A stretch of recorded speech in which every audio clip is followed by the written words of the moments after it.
No? No good lunch? All right, so let's continue what we were doing in the morning. So I just wrote there. So I don't know if you remember from the morning, we ended the session in the morning getting this first equation there in red. So you can do a similar analysis and get for the stress resultant My and Mxy. All right? So I skipped that bit. So this step from here to here, the only thing I did was to write those equations in a matrix form, which is very convenient for computer implementation, for example. If you want to implement a plate element in a finite element software, you might have to do something like this. Matrix form is very important because you can build arrays. I don't know if you have anything about programming in C or C++ or MATLAB. So you build these arrays. So you can build an array only to build the stiffness matrix, which is this matrix here. Don't forget the flexural stiffness here multiplies every single term in this matrix, right? And then you get the stiffness, which relates the stress resultants with the curvatures. And then, so basically you can say something like that. You will have a vector with stress resultants equal to a stiffness matrix times a vector with the curvatures. So if you apply a load, you are going to be building this term. So what you will have then, you can get the curvatures by inverting the stiffness and multiplying it by. So this is what we do in these FEA packages, do something like this, right? Basically, the inversion of the stiffness matrix is the flexibility matrix, or you can obtain that by just inverting a matrix or solving a system of equations, something very standard things to do, right? Okay. Now, I also copied here this bit here. We derived this earlier today. Just a summary here. Basically, is the relation between the stresses and the curvatures. And the reason why I'm writing this thing here is because I can now, if I just replace this guy here, right? I can find a relation between the stress, sigma xx, and the stress resultant, that moment mx. Okay? That's what I'm going to do. So you get basically sigma xx is going to be equal to minus Ez 1 minus Poisson square. Now times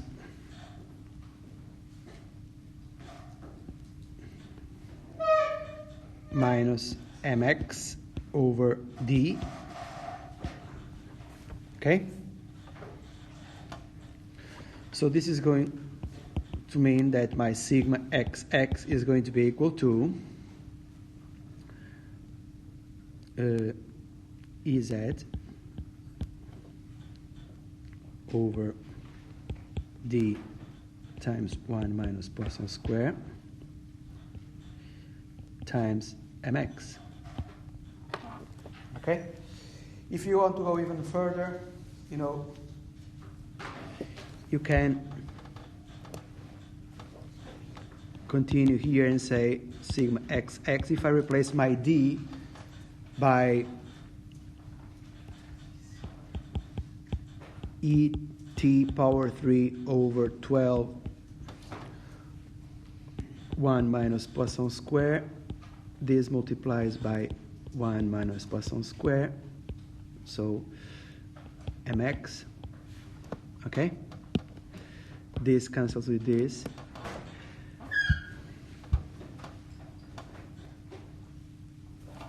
Yeah?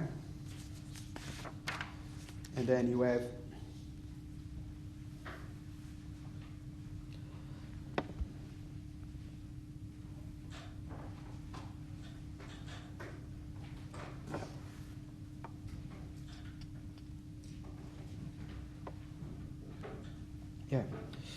and then you have the final equation, which I can put here.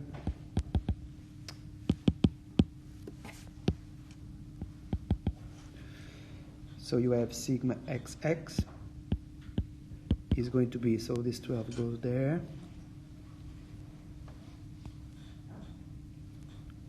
12, what is this?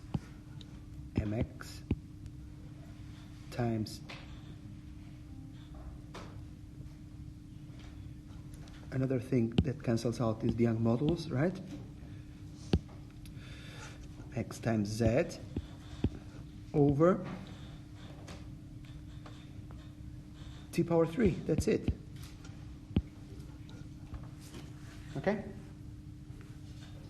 So a relation between, so if you have an applied moment, mx, on the plate, and we can have, for example, this boundary condition, I can immediately know what is the stress sigma xx from this equation. If I know the thickness of the plate, which you know, and the only thing you need to know is z coordinate, which is the position of the point from the neutral surface of the plate.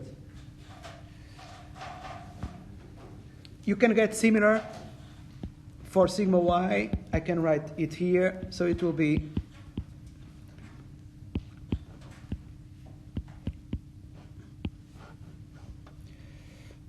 and for the shear stress, you will get this result.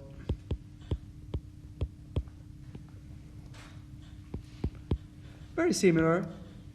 These equations are they are all very similar. The only thing that changes is the stress resultant and the corresponding associated stress, right? Okay, so one more important set of equations you might need for your assignment, these ones, because I might ask you, okay, calculate the stress at a point, at a location X, Y, Z on the plate. Yes? Is this just for a plane? Sorry? Are these equations just for the plane, or can you use them elsewhere? No, this is all for plate, yeah, only for plate. Plate analysis, right? That's what we are doing.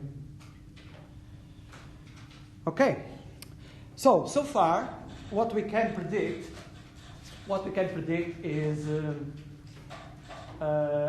given some loading for the plate, we can predict the stress that goes, the installed stress field in the plate.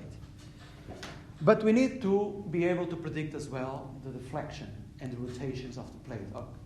I mean, we should be able to predict what is the deformed configuration of the plate after applying a loading. That's what we are going to do next.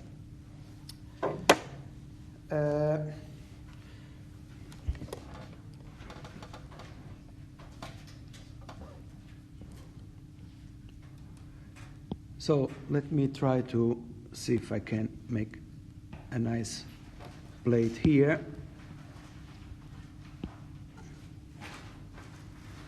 Again, the thickness is too high, but it's just that make this simple, not simple, for visualization purposes. Okay, so we have this plate. So this is a very, very small plate. So all of these things these dimensions are tiny, okay, infinitesimal. So let's say from here to here, this is going to be infinitesimal length dx. From here to here is going to be dy.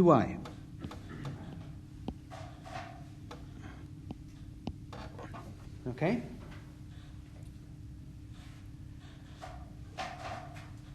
And then I'm going to represent all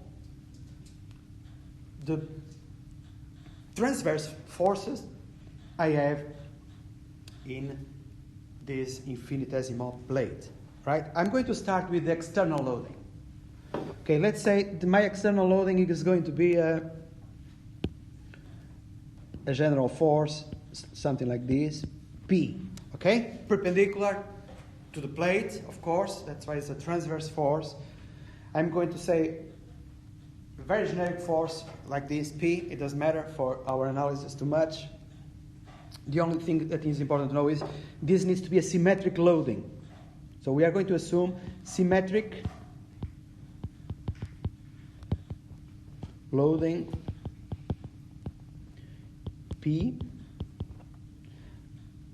Symmetry is about X and Y.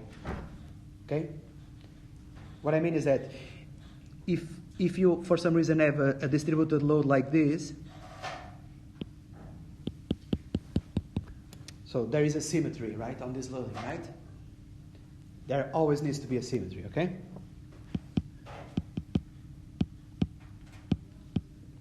For example, I'll give you an example.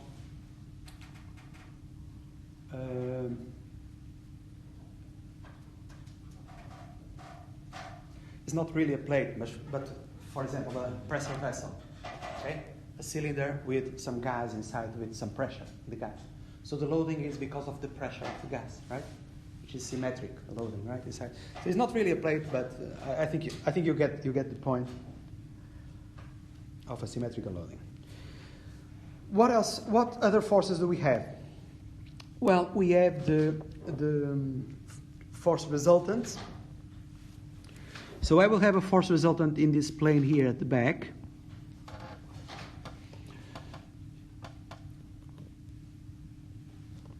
And at this plane here. So I'm going to call this my force resultant QY. Remember we did this in the morning. Don't know if you remember, I'm going to write here, this QI is the integral in the thickness of the transverse shear stress. Remember this? So what happens is, this is QI, this one here on this side is going to be QI plus something more. All right? So when I move from this plane here to this plane, there's going to be a change in my QY. Right?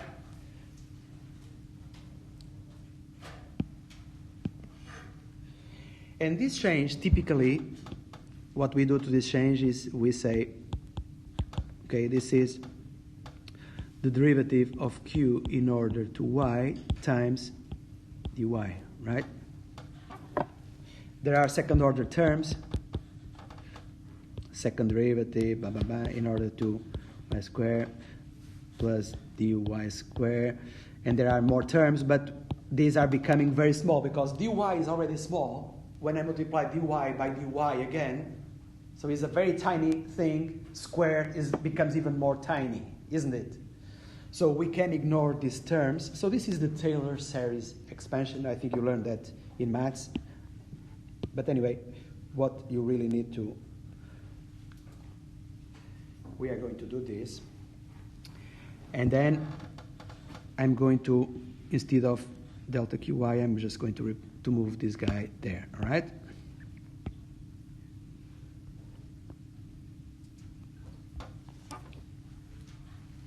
Okay? Similar happens with this one, which is qx. You can write here, qx is the integral in the thickness of tau xz. Okay? And so this qx, when it goes from this plane to this plane, is going to be some change on qx, which we will write that change as something like this.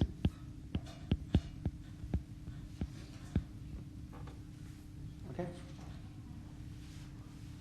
And that's it. So why am I doing this? Because what we are going to do now is like we did in year one. imagine, remember when you talk about free body diagrams of bodies, isolate, represent all the forces in the bodies. Imagine this infinitesimal plate element is one body with all these forces. Needs to be in equilibrium, okay? Needs to be in equilibrium. So what we are going to do is, I'm just going to say, in order for this to be in equilibrium, let me make this a bit smaller so I can find some extra space. I'm going to say then, summation of forces in the z direction equal to 0. You remember this very well from year 1.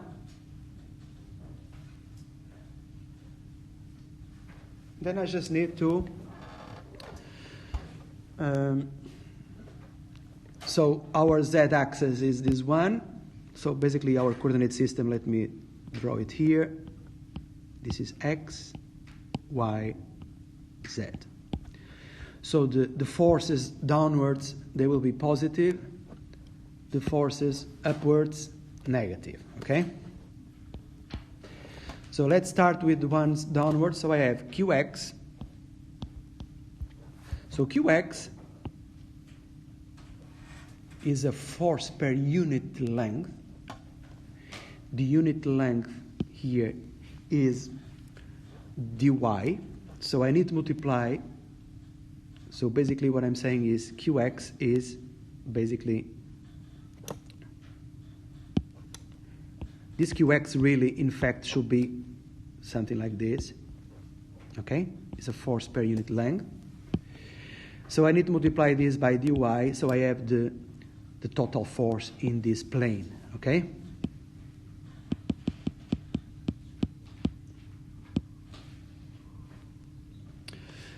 So qx is opposite to my positive z-axis, so a minus, and I need to multiply by dy. That gives me the force from this component. Now let's move to this one. Let's add this one. So this one is going to be a positive term, so plus. So I have qx plus dq dx times dx. So this is this, right? Okay?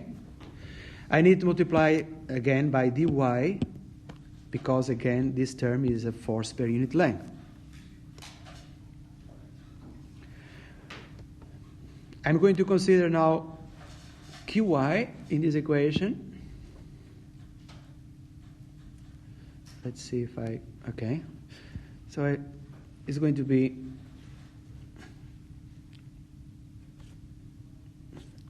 minus qy. So this is a force per unit length. I need to multiply now by dx to get the total force. This term now is a positive contribution, qy plus derivative in order to y dy, times dx to get the total force. And then I have this contribution here.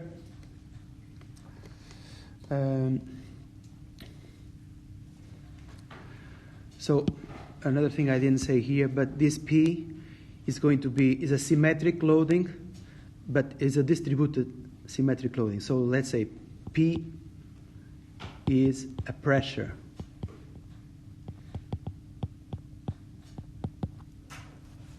Okay? So because it's a pressure, so I'm going to add P. So this is a pressure. In order for me to have the force, I need to multiply this by the area, and the area is dx times dy. Okay? And that's all I have in my force balance. This needs to be equal to 0 to be in equilibrium. And basically, again, it's Newton equation, right? It's telling me how these forces in the plate are going to move from one plane to another. Move, when I say move, I say how they are going to change when they move from one plane to another at an infinitesimal distance, dx or dy. They will change, always making sure the plate is in equilibrium. All right? The good news here is that a lot of things go away. So this term cancels with this. Yeah? Because I have here qx times dy cancels with this, all right? Same thing for this. This term cancels with this. And then we have a much simple equation, which is dq dx times dx dy plus dq dy times dx dy plus p dx dy equal to 0. And another good news is dx and dy cancel out if I divide both sides of this equation by dx dy, and I get a very nice, well, not nice, but much more simple equation, I will say. Still a differential equation, isn't it?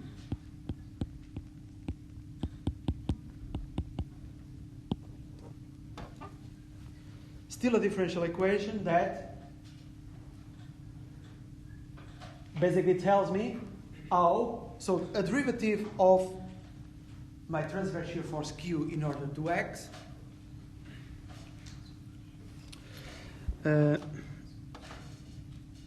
sorry, there's just one thing I didn't include here. So this should be QX.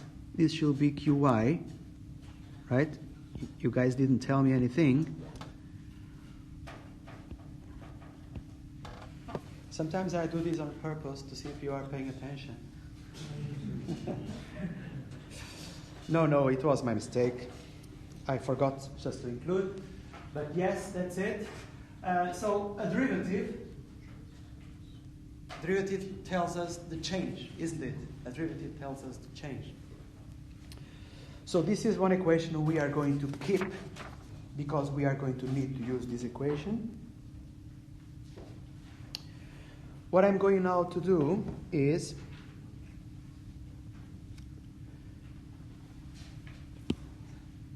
so we have learned in year 1 we did equilibrium for summation of forces equal to 0, and what was the other equilibrium equations we used? Sorry? For the moments, right? So you can guess what I'm going to do now, right? So I'm going to do the same analysis, but now for summation of, because if you want to get the equilibrium, if you want this variation of the stress resultants on the plate to respect the equilibrium equations, you need to guarantee as well that summation of moments is equal to 0. So I'm going to do summation of moments about x equal to 0.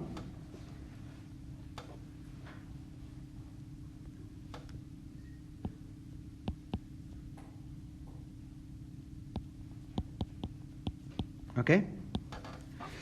But before that, I need to represent, there's something that is missing in this sketch I had there, because I need to represent the moments as well in this plane. So I'm going to use different color. Let me see. Maybe it's same color is fine. So we will have here a moment like this in this plane, which is going to be my. And then when it comes to this other plane, there's going to be a my plus dmy dy times dy. Right? Same thing here. Same thing happens on this plane. Okay?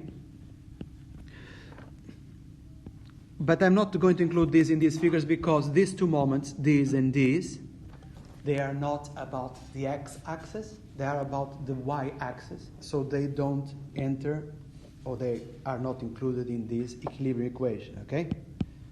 So I'm going to remove them just for this sketch not to become too complicated. So let's leave these two, my and my plus delta my, something else. And let's include the twist moments. So we will have this mxy, and here we will have this, which is mxy plus dmxy over dx times dx. This twisting moment is also about my x-axis. So I need to include in this equation here, okay? All right, so let's start with the moments. So first you will have, let's start with this one. So you will have my positive. You understand why this is positive? Anti-clockwise. So basically, so this is my positive x direction, right?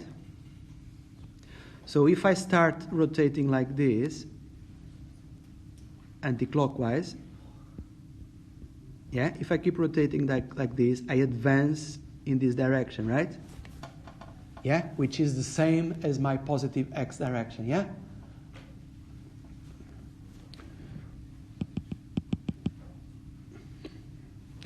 So my, but this my is per unit length, so I need to multiply this by dx to get my total moment.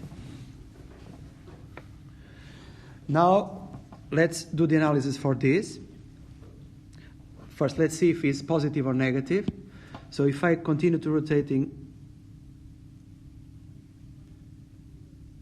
like this, right? I will be advancing on this direction, which is opposite to my x direction. Does it make any sense, the sketch there? I think it makes that. Anyway. So it's going to be minus all of this thing, right?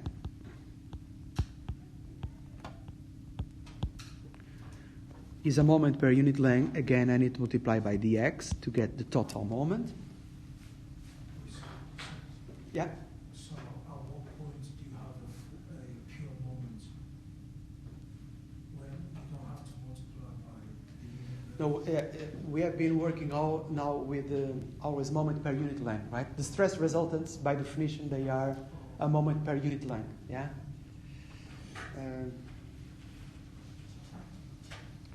Yeah, so, yes?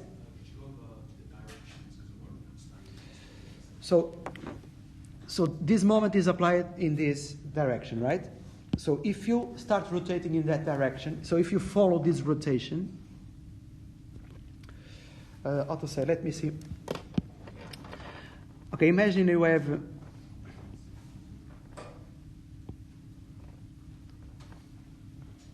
a bottle of a nice wine, yeah? You put a cork, you want to, okay, the bottle has a cork there, right? You want to bring the cork down, so you have this guy.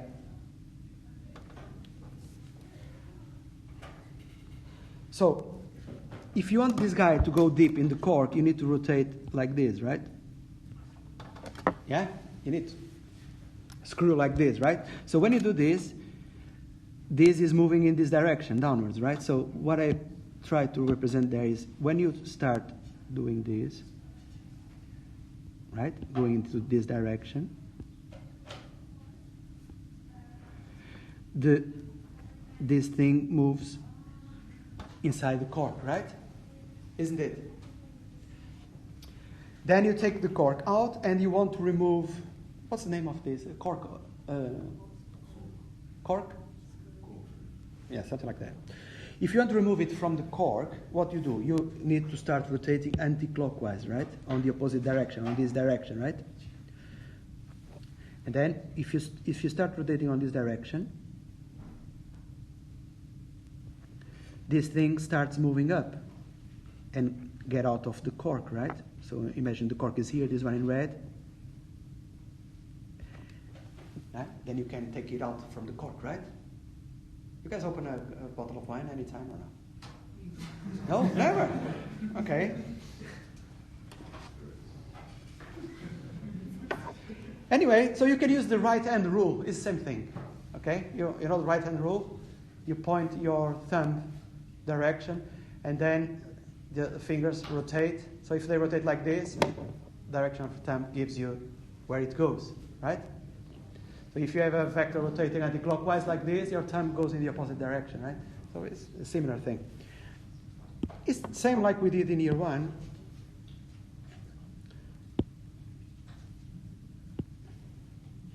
Right.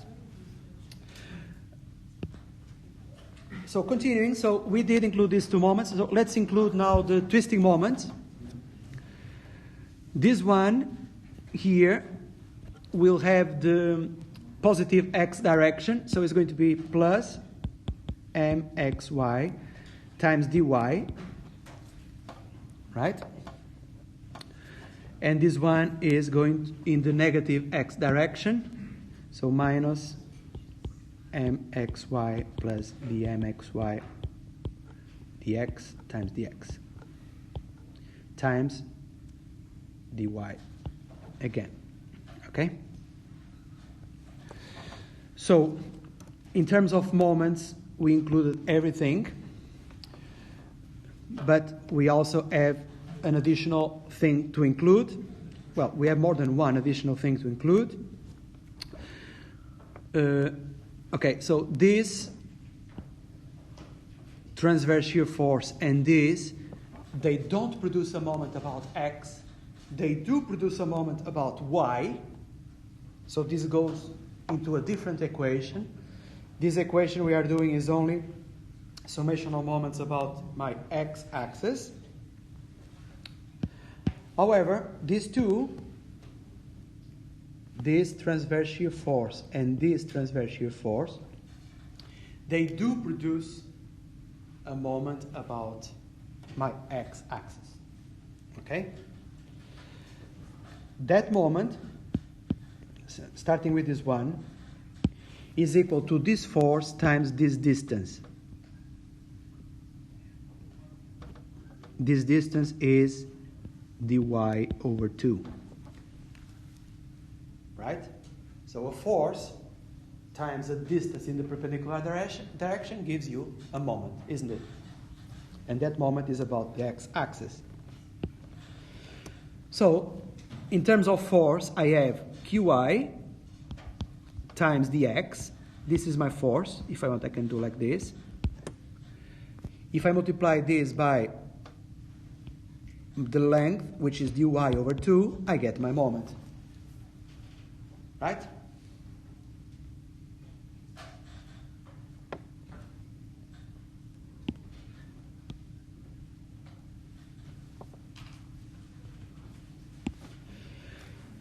Going into this one here, the distance I need is this one.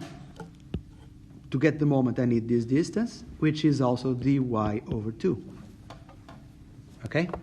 And the moment is also positive about x, so plus qy plus dq dy times dy times dx. So this is the force. I'm going to put like this is the force. And then it multiplied by dy over 2 to get the moment. Yeah?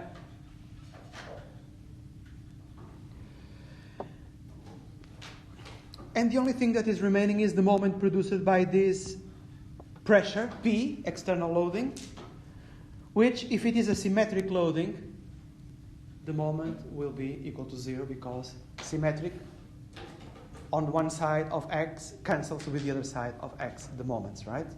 So they become 0. So this is all I have. So this needs to be equal to 0 to be in equilibrium.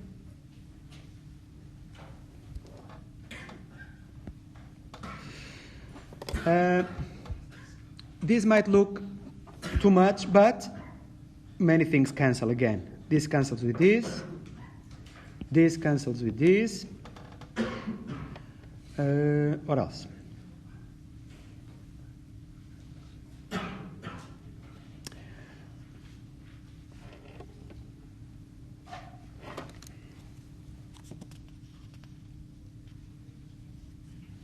Yeah, okay, let's do in small steps. So what do we have left? So we have left minus dm y dy times dx dy.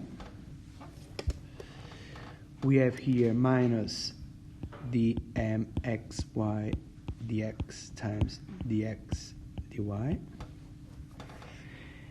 And then, okay, there's one thing here I can do. In fact, if you look at this term here, or before that, let me delete here this.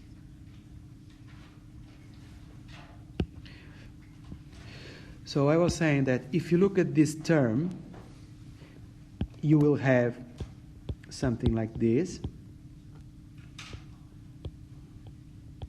dy squared over 2, isn't it? So dy is already an infinitesimal length, very, very tiny. Squared becomes extremely tiny, and multiply again by another tiny. It's too many tinies. So we can say this term goes away, yeah? Yes? You see how this is infinitesimally small? Yeah. For a big macroscopic scale, how do they enlarge it? Oh, that's why you integrate Oh. at the end, yeah? So infinitesimal amounts, you start the analysis at a very small point or area element or volume element, and then you obtain a differential equation because you are using a differential infinitesimal element, and then that differential equation tells you how the variables evolve, and then if you want to have in the entire domain, you need to integrate. Yeah. Okay, so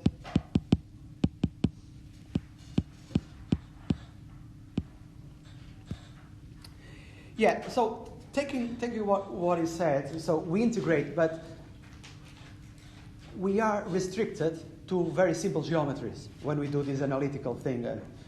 That's why we go to numerical methods like finite element method and computational fluid dynamics or fluids, because if you have a very complex geometries domains, doing the analytical integration of a differential equation is very, very, very difficult, right?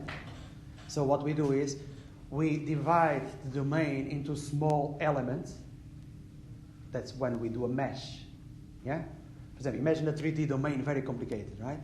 You divide it, you do a 3D brick mesh. So you divide the domain into very regular geometries, which are bricks, for example, right? And then what these numerical methods do, this is a very, very brief story, right? Of course, there's much more than this, but just what these numerical methods do, they do the integral in a known domain, which is the domain of a brick. And then they assemble the contribution of all bricks and get the final solution, right? So this is in a nutshell how these numerical methods work. But anyway, we'll have opportunity to talk about it. So we had this one. Now, what is left? So what we have left is this term plus this term, right? Which basically is something like this. So it's going to be plus. Now qy times dx times dy. Okay? Good news, this cancels out. If I divide everything by dx dy, this disappears, and then we get a much nicer equation, which is dm dy, sorry, dmy dx plus dmxy dx plus, sorry, minus qy equal to 0.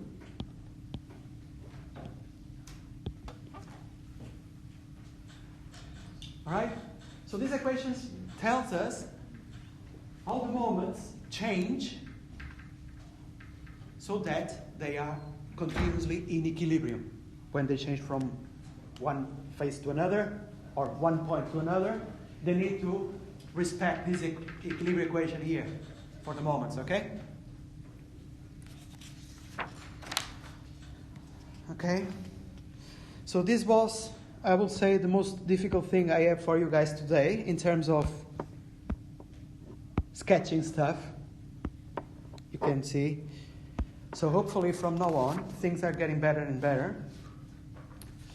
So what I'm going to do is, you can do the same analysis now, doing summation of moments about y equal to 0. I'm going to skip that and just give you the final equation. You can try to do at home if you want. It's a very good way to study. So you get something like this, dmx over dx plus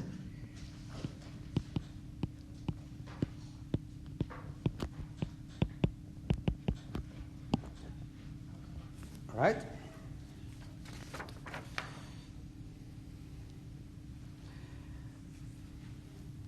And what I'm going to do now is just summarize these 3 equilibrium equations we derived. So I'm going to start with this one we derived by summation of forces in z direction equal to 0. Let me just copy this equation to a new slide.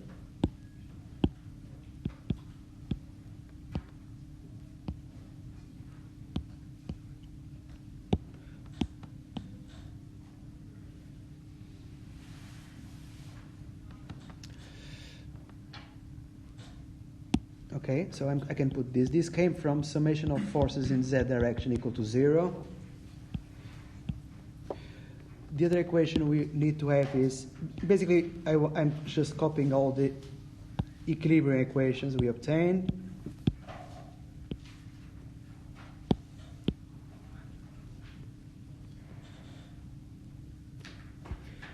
So this one, oops.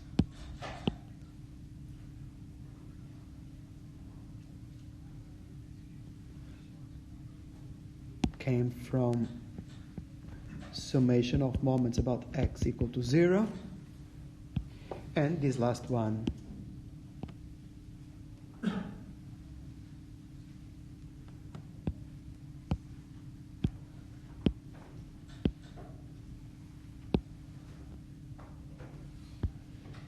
which summation of moments about y equal to 0. Right? Good summary.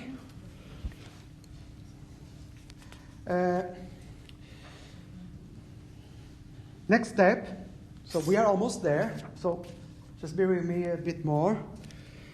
So what I'm going to do now is this, look at this. I'm going to solve this equation for qy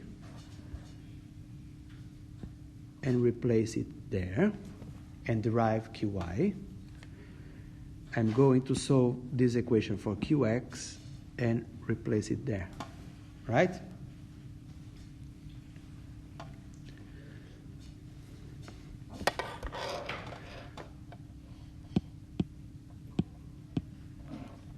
After doing that, I will get, yeah?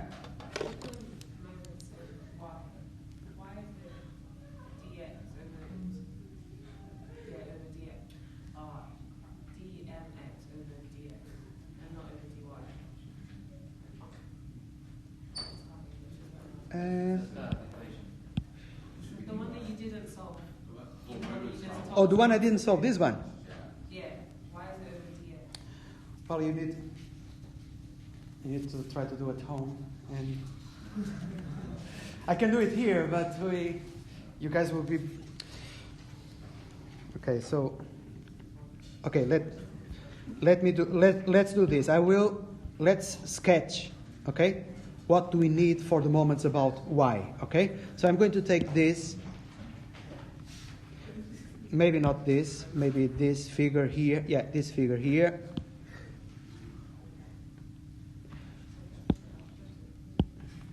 Well, yeah, well, let's check that. I might have a mistake here in my equations, but that is the result I have, okay?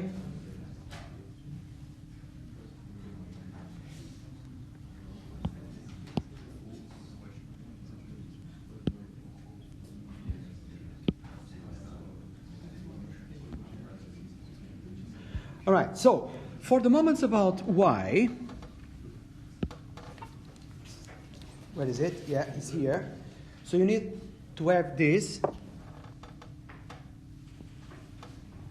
mx, and then you have here mx plus the mx dx times dx, and then you have the twist.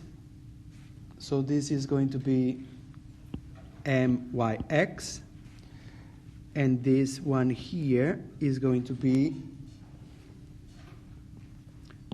myx plus the derivative in order to y dy. Okay? You understand this? This is fine? Now, the question is, why is this dmx over dx? I think it comes from this term. Yeah? So when you consider all the moments about y, you will consider this moment here, produced by this. Let me use a different color. You will consider this moment here. This is about y, and the term comes from here. Okay? It looks to be right. Yes? Why is it over dx when you're doing the moments about x? Because, yeah, you are moving from this face to this face, right? Yeah. Look, your mx originally, this one, is applied on this face here, okay? On the left. Yeah. And then I want to see how this mx changes when I move from this face to the opposite face, which are away by this distance, dx. So you want to see the change when you are moving along x. Yeah? That's why you have here over dx. For example, if you look at this one, here, you want to see the change of this myx when you move from this face to this face here. Yeah, that's what I'm saying. So when it's And when you move from this face to that, you are moving along y. yeah. So the moments about x for the first equation we did, it's dmy over dx. Should it not be dmy over dy? Oh, the other one. Okay, so let's see. Let's go back and see. Okay, so you are talking about this guy here, right? Yeah. Yeah, it's here. dmy over Oh, dy. in the final. Oh, really? Okay.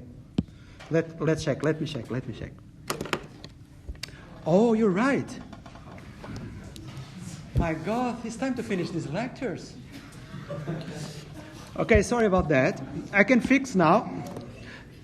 You see, this, in fact, is a very good way to make sure you guys are paying attention.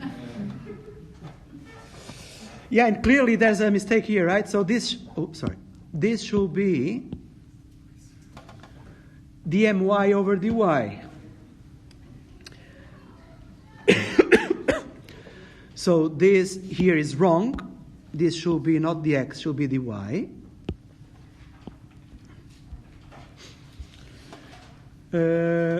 This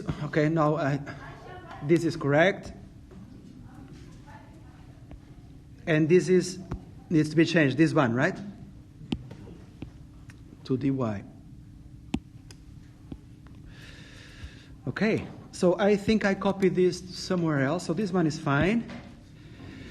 So is this one here that needs to be changed, is correct?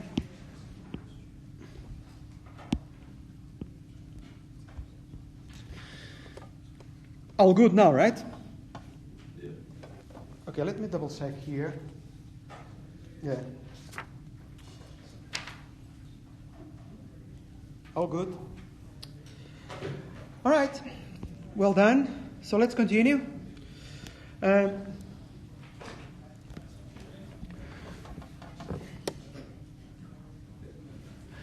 So if I do that, I'm going to replace now qx here, right? So I will need to do something like this. So my qx is going to be equal to this.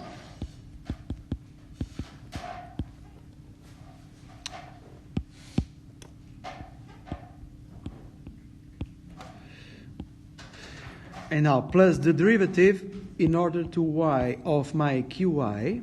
So qy comes from this equation and is going to be equal to dmy dy plus dmxy dx.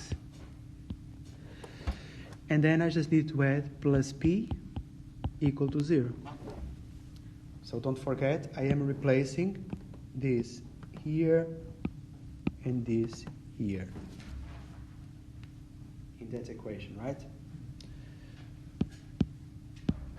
The only thing I need to do now is, well, it's not the only thing I need to do. Now it's quite easy. I just can write this in this form. So I can do the second derivative of mx in order dx squared plus the second derivative of mxy in order dx dy plus the second derivative of my in order y squared, the second derivative of mxy in order dy dx plus p equal to 0. Okay?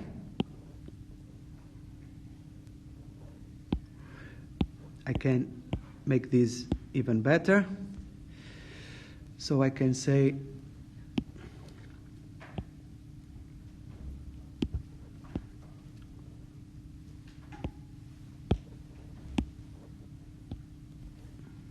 okay.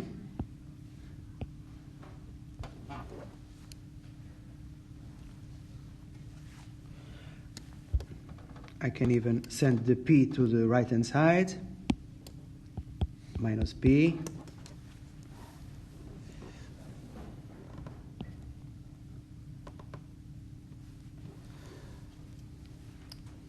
Okay, this is the differential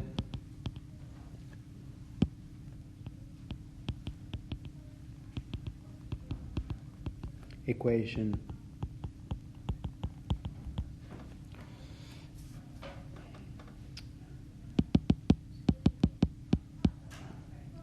differential equilibrium equation for bending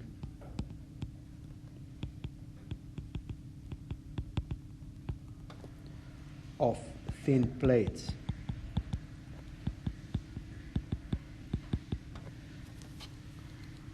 Okay?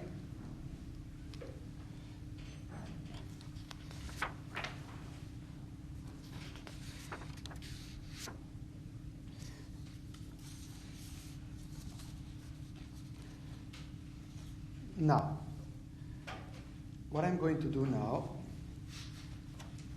before we do a break, is just to summarize some equations. So let's do this. I'm just going to, a couple of minutes, finalize this bit. We do a break. After the break, we do an example of this, all right? Okay, we agree? And then if we have time to do something else, we'll see. If we don't have time, we don't have time. and we do continue next week. So this is one equation, the very important equation. The other equations we will need, we derived already in the morning. I'm just going to copy them here, maybe quicker than copy paste. Remember this, so flexural stiffness, Qx plus nu Qy. The other one we are going to need is Qy plus nu Qx. And this one here as well, minus d1 minus nu Qxy. Why do I need this? Because what is going to happen now is, as you can imagine, I'm going to replace this one here, this one here, and this one here. And the result of that is going to be an equilibrium equation where it's going to be a function only of the derivatives of the deflection. And that equation will allow us to calculate the exact deflection of the plate. Right? So if I do all of that, I get something like this. Don't forget that this Qx is equal second derivative of w in order to x2 is the curvatures, right?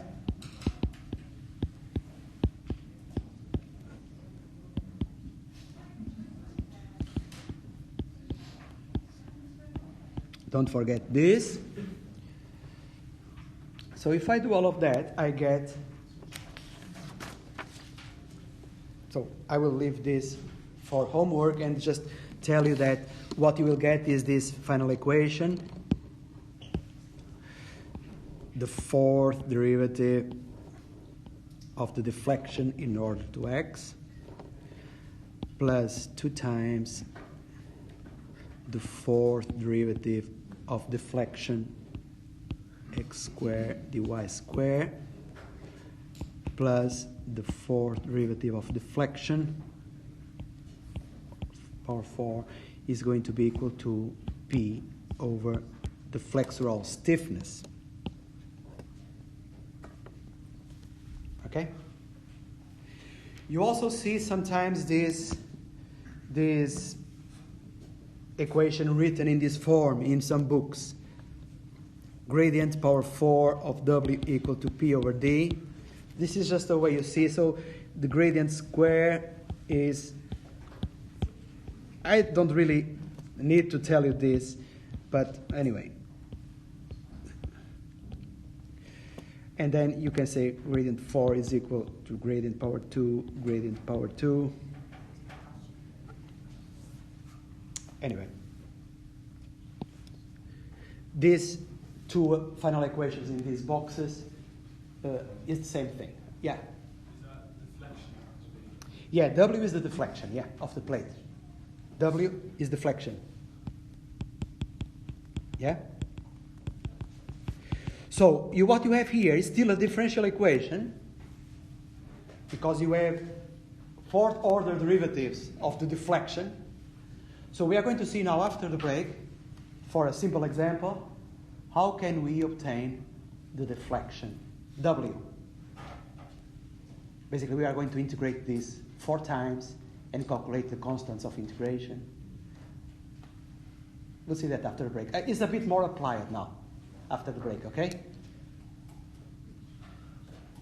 All right, let's do a break then. So it's 1:05, so we come back at 1:10. You want to grab a coffee? I can give you 10 minutes if you want to grab a coffee. Anyone wants to grab a coffee? Okay, 10 minutes then. 1:15, all right? You guys are back? Let's continue. Do this example now. Let's do this example. And a bit more. Let's do this example and then I think it should be about time we finish. When we finish this example, right? Even if it's not, I think time to stop today, right? After this, I think. But anyway, let's see how it goes. So this example, basically this is what you are seeing there in the screen, in the sketch, is a top view. So you are seeing the plate from the top, okay? So you can see from the coordinate system you have the x, y in red. You can see that z is perpendicular to the screen, so you are seeing the plate from the top. So we are considering this plate in the x direction, this dimension A, to be much bigger than dimension B, right? For this reason, we call this type of plates infinite strip.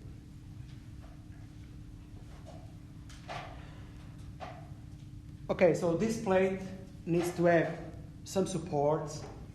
The plates, they are not hanging in the air because due to gravity, it will fall down. So they need to have supports. And the supports are these dashed lines you see on the plate. So are simple supports, which means at y equal to 0, which is this edge, y equal to 0, let's see if I can put this.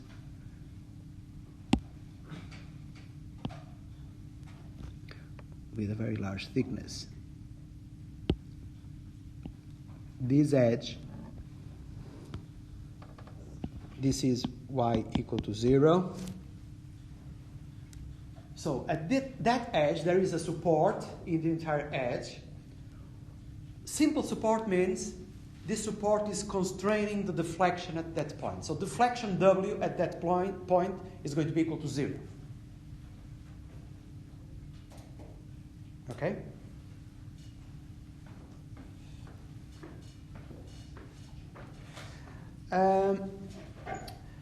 And simple support means the rotation above that point is possible.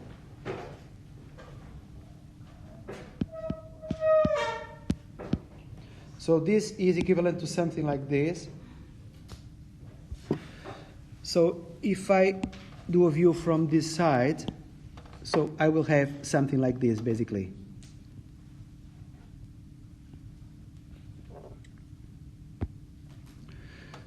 So this is going to be my y direction. This is going to be, okay, this is going to be my z direction, right? So this point here is y equal to 0, while this one is y equal to b, okay? So this plate, so what we are doing is we are checking the view from this side, right?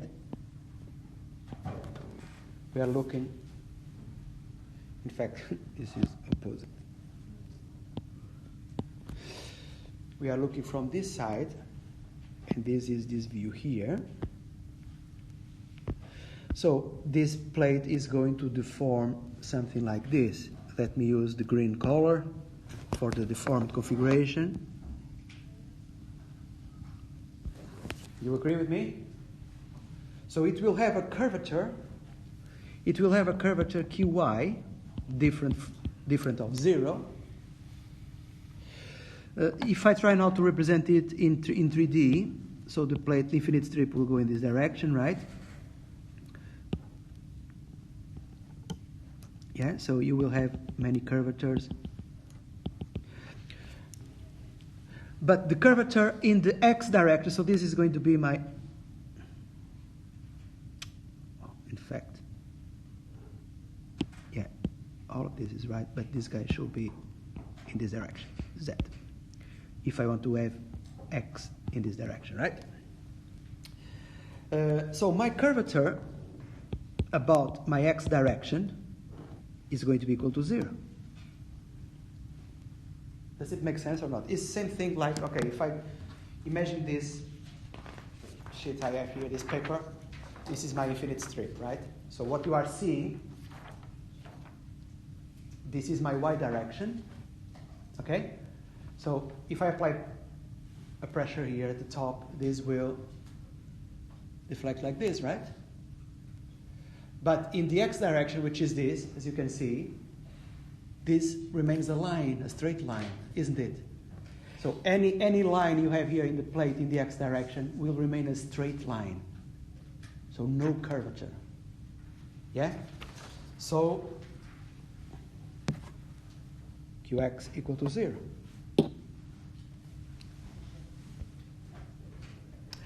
Yeah, the point I was talking about, the simple support. So if we go back here to the simple support, so you can see here in the point y equal to 0, for example, in this support, the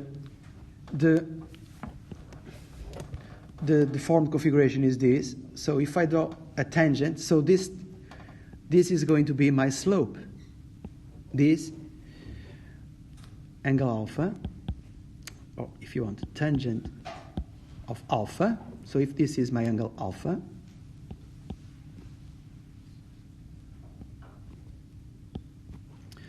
tangent of alpha is going to be what? Is going to be dw dy. So we know this is a slope, right? Or I said today in the morning, slope is same as the rotation of the plate about that point. So you can see the slope is different from 0 because that support allow the plate to rotate about that point. Yes, and back. Why is the force being applied? The force is pressure. So you have, okay, if it is case B, we are going to talk about the force, but if it is case B, is a constant force, so it's a constant pressure distributed, applied on the total area of the plate. Uniform, right? Pressure, P0. For case A, I'm going to give you a pressure that changes with y direction. So is constant in x, but with y direction it changes with as a sine function, right? Shouldn't the slope be negative? Well, let's see what happens to this sine function. Yeah, let's do a look on this. So when y is equal to 0, what happens to this py? Sine of 0 is 0, right? When y is equal to b, if I replace here y with b, I get sine of pi, which is? Sine of pi is 1. Are you sure about that? How much is sine of pi? 0.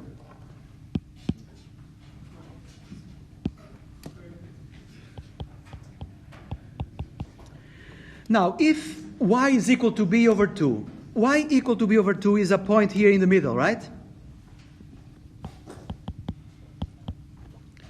So what happens if I replace in this equation y by b over 2? I get py equal to p0 sine pi over 2. Sine of pi over 2 is equal to 1. So this is going to be equal to P0. So I can say that the distribution of my load, look, is 0 at the supports and maximum at the middle of the plane. So I will have a distribution like this. Let me put...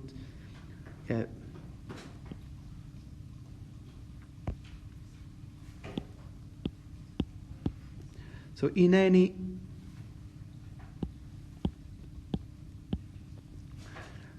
Yeah, so this is going to be my P0 sine pi y over b. So, in any coordinate x, I will always have the same symmetric. Remember symmetric? I said all the derivations we did was for symmetric loading. So case A is a loading like this, right? While case B is a constant or uniform P0 load. Okay, so this is the example we have. So what I want to get from this example is, I want to get, let me write like this. I want to get my deflection for any point x, y of my plate. Let's do case A here together, case B, you do at home to practice, if you want to practice. Okay? Right. So let me just copy this equation here. Well, let me copy this set of equations. So these are the set of equations we are going to need to solve this problem.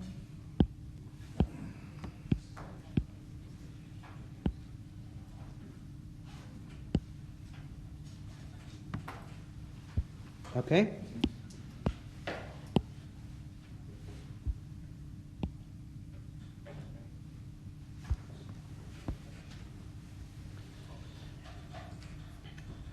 All right.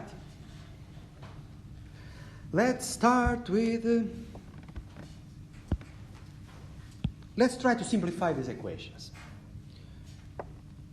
Let's start with this point. We all agree with this, right?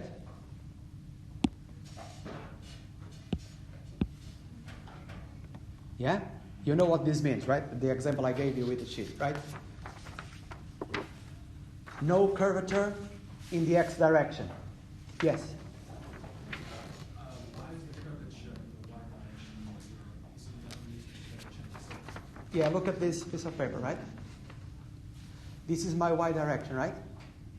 The spaces. So you have a radius here, right? While in the x direction, this is a straight line, so there's no radius. There's no curvature, yeah?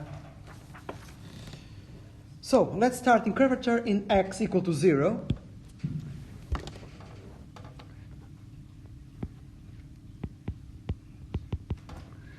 But we know that the curvature is second derivative of w in order to x. So this needs to be equal to 0. Right? This is quite nice, in fact, because basically this thing kills this and this in our differential equation, isn't it? Well, because look, second derivative of w equal to 0. You have second derivative here. This is 0. Right? Do you think it cancels out? Sorry? Does it cancel out with those two? No, this is 0, right?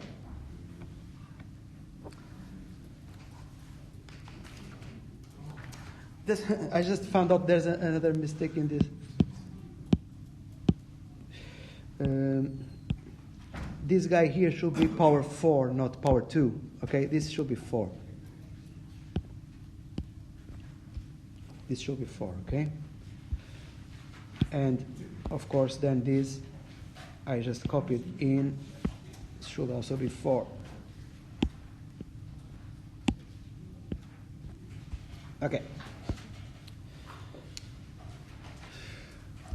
Okay, so I think for your question, what you have to realize, so this is, we did the second derivative in order to x of second derivative of w in order to y. Okay, so this second derivative with x is equal to 0 because the curvature is the second derivative and the curvature is equal to 0 in the x direction. So that cancels this and this, so they are equal to 0. So we end up with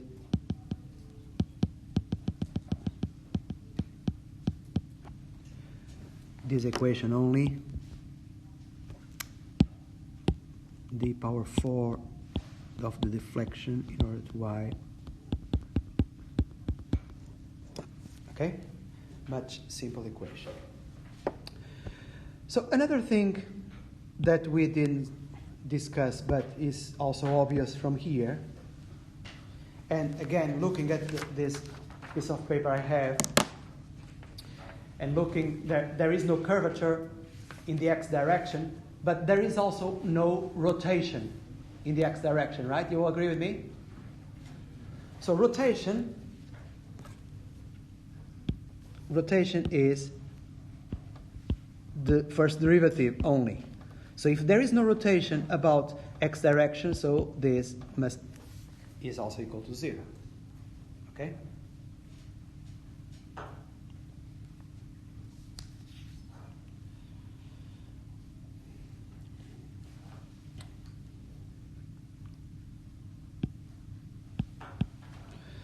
Now let me copy this equation here now. Maybe I have it here. Yeah, I have it here. So going back to these equations here.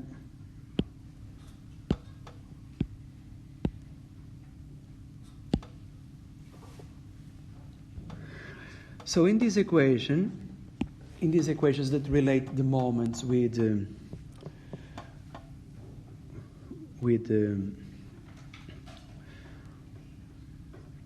oh, by the way, another thing, this term here, qxy, this twist, do you remember that this is equal to the dx dy, but we know the dw dx is equal to 0, right? So this term here is going to be also equal to 0. So in fact, we don't need this equation. It's not. Well, the only thing we know is that there's not going to be any twist in this example, right?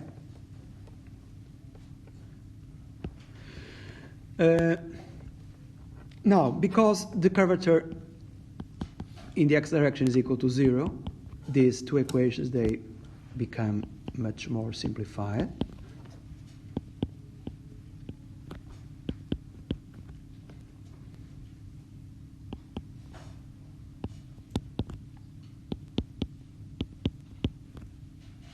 If you want.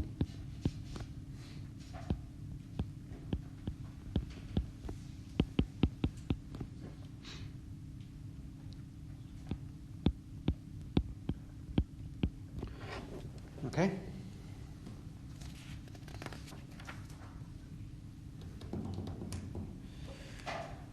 Right. So let's go back to this equation and let's solve this equation now. So what we are going to do now is, so I want to get the deflection. So I need to start integrating my differential equation, which is this one for this example.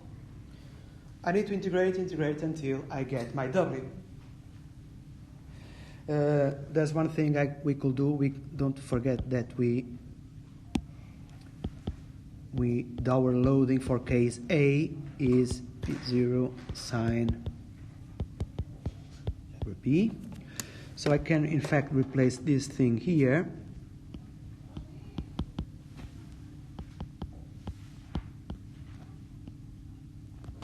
Okay? Or I can even write this in a better way. I can move D to the left hand side. I have something like this.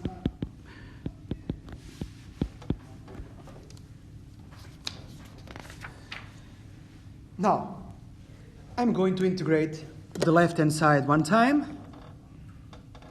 Integrate in order to in the y direction, yeah? And then I need to do the same on the right-hand side, okay? So if I integrate one time, what is going to happen is, here on the left-hand side, I'm going to have the power 3 now. And then on the right-hand side, I'm going to have minus P0.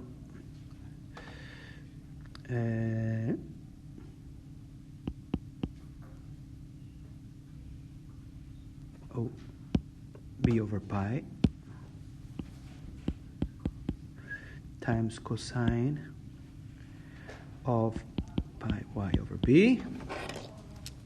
Right? If I didn't have any mistake, should be something like that. Plus a constant of integration. Let's say C1 which, because we're integrating in y direction, the constant integration is going to be a function of x. So basically, what you need to make sure is, if I now do the inverse operation, if I do the derivative of this equation in order to y, I need to get this equation here at the top. So when I do the derivative of a constant, or a function that only depends on x, the derivative of that function in order to y is equal to 0. The derivative of this term in order to y will give me this, and the derivative of this term in order to y will give me this. Right? I think you did learn how to do these things. But I need to continue integrating because, so let me reduce the size of these things.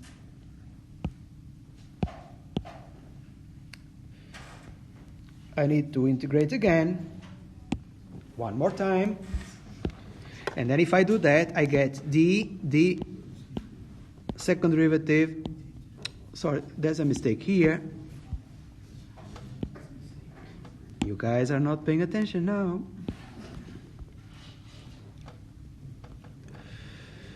Right, so if I integrate one more time, so I'm going to have now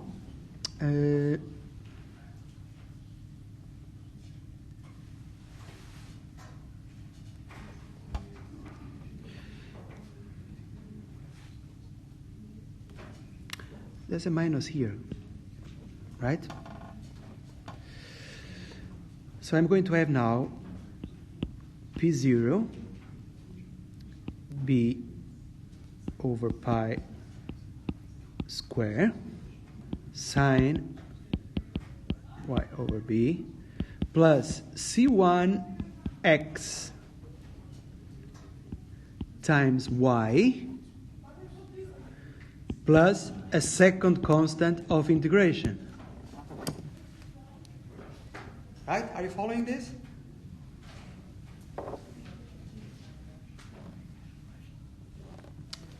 Still minus here.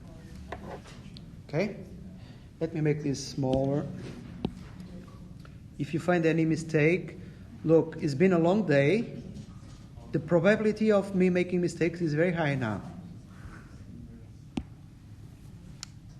And we don't want to do this again, right? So pay attention, please. So if I integrate one more time, I get one very interesting thing. If I integrate this one more time, I get the slope or the rotation, which is something. Well, in fact, this second derivative already gives us something, which is a curvature. Yes?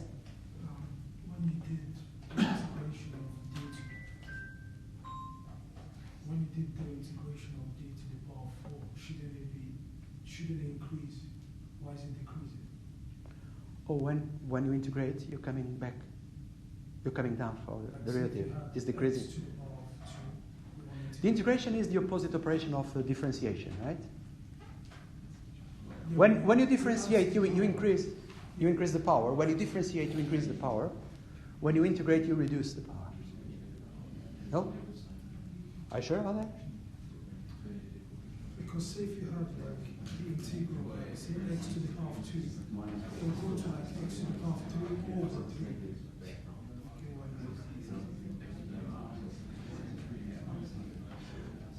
Okay, so what I mean, okay, if you have something like this, if you integrate this in order to x, what you get is w.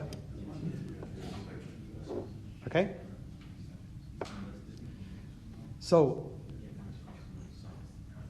that's exactly what we do. So, you decrease one order in your derivation.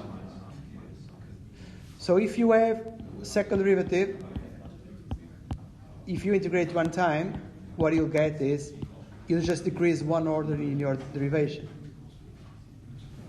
But that only happens when you integrate differential. Yes, same thing. Yeah.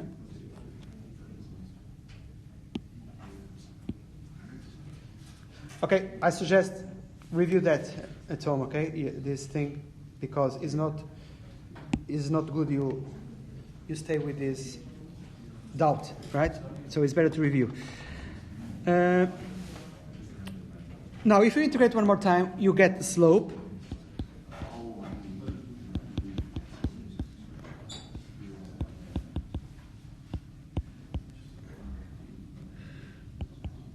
Now you get C1x, y power 2.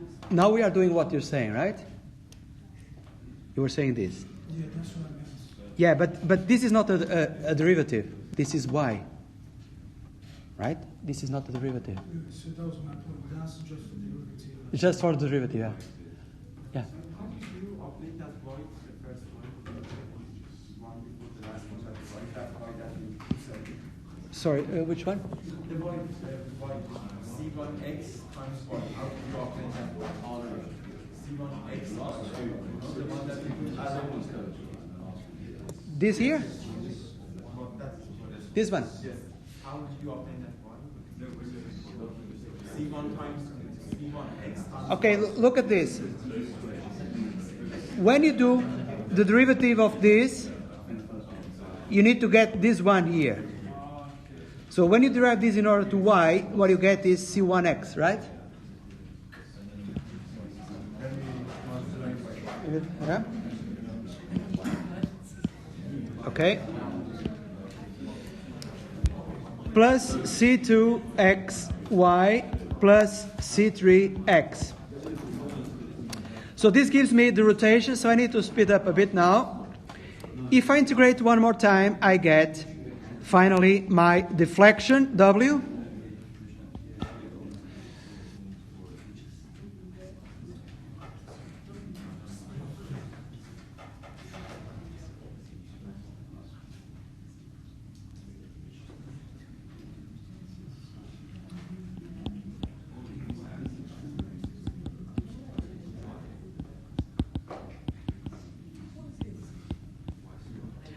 Now, we are going to get C1x. Now, we will have y power 3 over 6, C2x, y power 2 over 2, plus C3x, y, plus C4x. All right? So we are almost there. We have the deflection of our plate. And you can see this deflection, basically what I can do is this deflection is going to be, as you can see there, is going to be a function of x and y. Right? Basically, this equation will, once we determine the constants of integration, we'll be able to get the deflection of the plate at any point x, y in the plate. So we have the full picture after this, right? The only thing we have to do is calculate the constants of integration. And the constants of integration, they are calculated from the boundary conditions of the plate. Right? That's what we are going to do now. So I'm going to write here specifically, let's look at the boundary conditions, which we know the plate is simply supported at the edges y equal to 0, y equal to b. Rotations are allowed. So what do we know boundary conditions? Please, give me some suggestion. What do we know for the boundary conditions? For y equal to 0, what should be the deflection? 0. Very good. So, let's put like this. For y equal to 0, my deflection must be equal to 0, right? And now, let's copy the equation we obtained.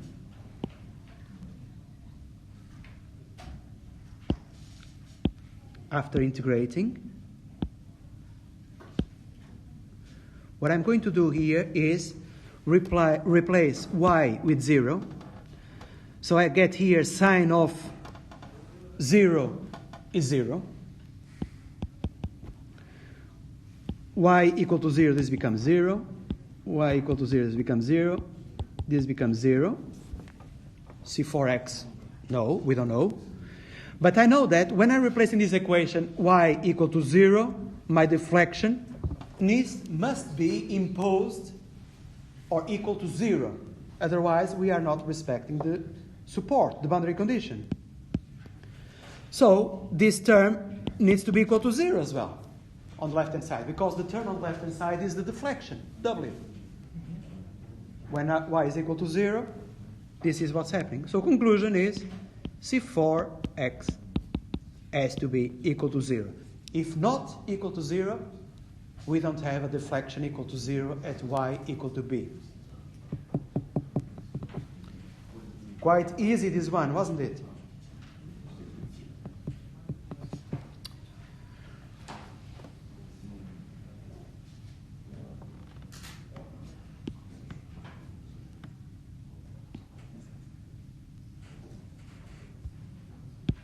Let's continue. Let's see if I still have this. Oh, I have. Great.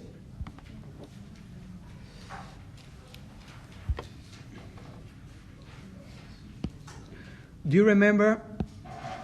Let me put this here. We agreed that the curvature in the x direction equal to 0, right? And then what do we know? Well, we know that my is given by this equation, minus d qy plus Poisson ratio qx. So if the curvature in the x direction is equal to 0, this term is going to be equal to 0, right? So I will have my equal minus d qy. Right? Or if you want, equal to minus d second derivative of w in order to y.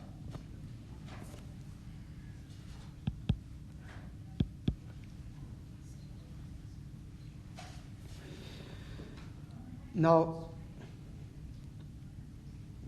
let me delete this because I need space. I can copy this, I can paste this again. Let me ask you something now. So I'm going to get my infinite strip here. This is where I have my simple supports, y equal to b. Let's look at this edge, y equal to b, because the same will apply to y equal to 0. So this edge is y equal to 0. This edge is y equal to b. Okay?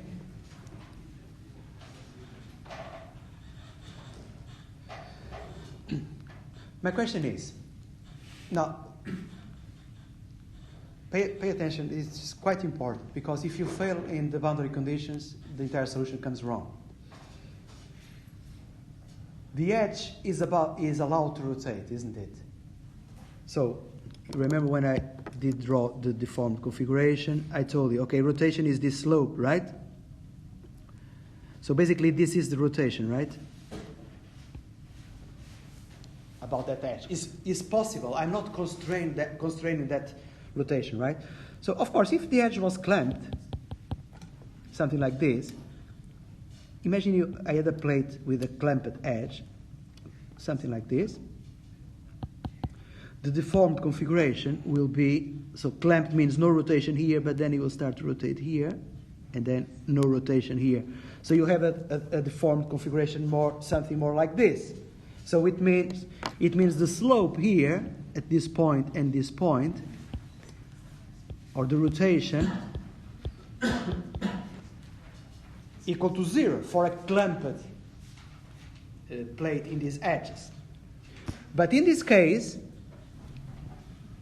the slope in the y direction is different from 0. Rotation is allowed. So remember what I told you in year 1. I think I told you this.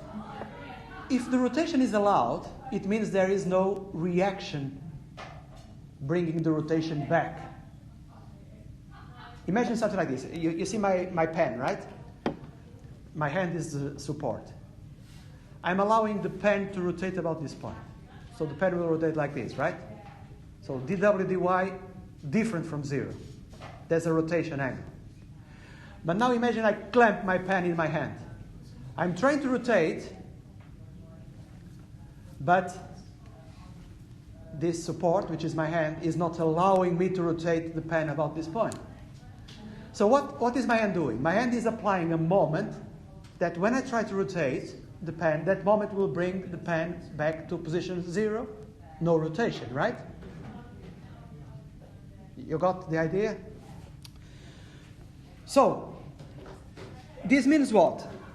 In a simple support edge like this, rotation is allowed, so there is no moment as reaction at y equal to 0. So basically all of this is to say that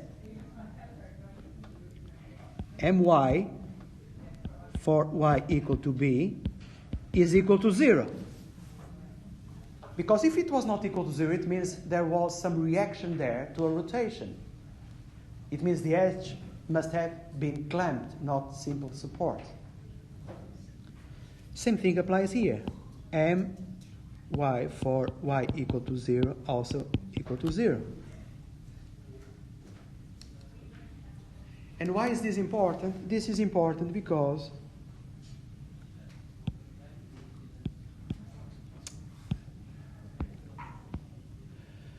following on this equation here, let me just move this. So, following on this equation here, I will have now my, I can write like this, my for y equal to 0 is going to be equal to 0, but I know this is going to be equal to minus dy2. So this means the second derivative or the curvature, the implication of this is qy, which is this curvature, equal to 0 at y equal to 0 and y equal to b. And how are we going to use this to get? Well, where do I have the second derivative? Second derivative is here, is this equation here. Right? So I'm going to copy this equation.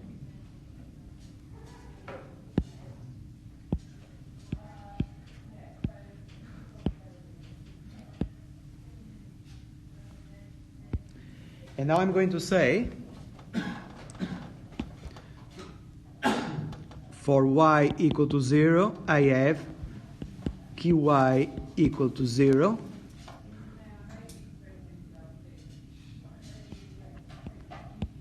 I have basically the left-hand side of this equation equal to 0.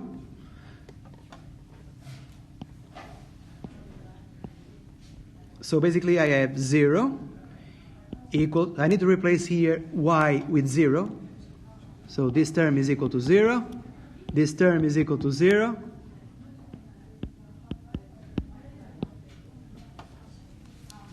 Okay, another constant of integration was calculated.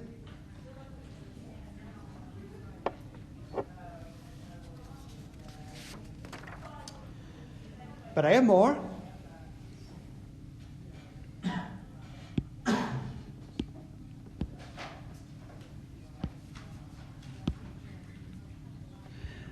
The other boundary condition is at y equal to b, I also have my equal to 0, which means qy equal to 0, which means the second derivative of w in order to y equal to 0. So this left-hand side is going to be equal to 0. This term, when I replace here y with b, I got sine of pi, which is 0. C2, we know is equal to 0 from previous calculation, so this guy is equal to 0. So if I replace, the only thing I get, so I get this. If I replace y with b, I get 0 equal to C1xb. Conclusion is the only chance I have for this to work is if C1x equal to 0 as well. This is the part I like most, when everything goes to 0. So we calculated 3 constants of integration. We need just to integrate one more.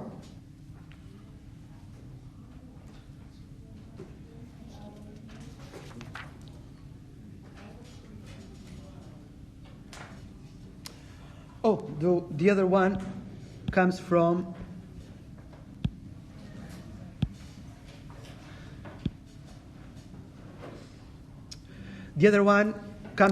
I can go back to this slide here.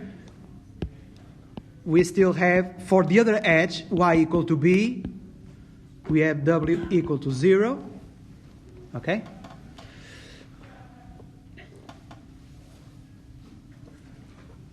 Okay, maybe it's better to put this in a different slide, otherwise maybe difficult for you to follow after at home. So let me get, now we are talking about deflection, so this is the equation I need, the deflection equation, W.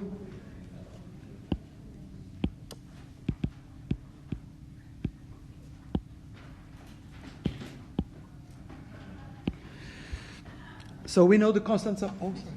Just checking, you do finish in here too. Do you? Oh, Do you? yeah, I will. Okay, great. I will finish in, so mixed up in 2 with minutes. rooms. Sorry, yeah, sorry. I will finish in.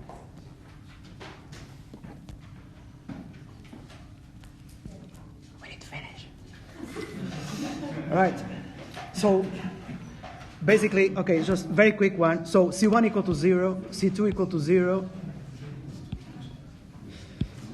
C4 equal to 0. So this one equal to 0, this one equal to 0.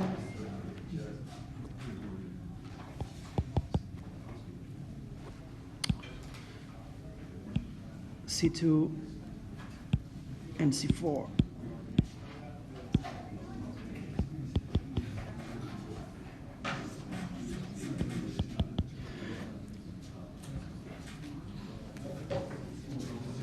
So from this equation you get C3x equal to 0. So our solution is, we are finishing, I'm still on time. My God. This is your, so our final solution for deflection. You can get your deflection at any point. You just need to replace the y coordinate here, you get the deflection. In the x direction, there is no change with x for the deflection. For any x cross section of the plate, the thing is always the same value, all right? So we have to go. Let's go.